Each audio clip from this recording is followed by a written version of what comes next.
କିଏ କଣ କହିବ, କିଏ କଣ ନ କହିବ, କିଏ କଣ ଭାବିବ, କିଏ କଣ ନ ଭାବିବ, ସେ କଥାକୁ ନେଇ କେବେ ମୁଁ ବିଚଳିତ ହେଇନଥାଏ।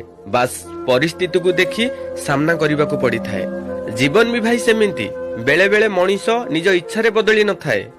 ମିଳୁଥିବା ଦୁଃଖ, କଷ୍ଟ, ମାନ, ଅପମାନ ଏସବୁକୁ ସହ୍ୟ କରିବାରେ ଯେତେବେଳେ ସେ ସୀମା ଟପିଯାଏ, ସମୟ ଓ ପରିସ୍ଥିତିକୁ ଦେଖି ସେ ବଦଳିବାକୁ ଚେଷ୍ଟା କରିଥାଏ। ସେତେବେଳେ ଯାଏଁ ସେ ସତ୍ୟରେ ଥିଲା, ଯେତେବେଳେ ସେ ଅଧର୍ମ ବିରୁଦ୍ଧରେ ଲଢୁଥିଲା।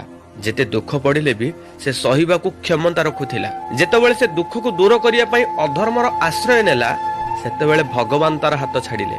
ଜାଣିଥିବେ ଭାଇ, ଭଗବାନ ଯାହାକୁ ସାହାରା ନ ଦେଇଥାନ୍ତି ତାକୁ କେହି ବି ଏ ସଂସାରରେ ରଖିପାରନ୍ତି ନାହିଁ।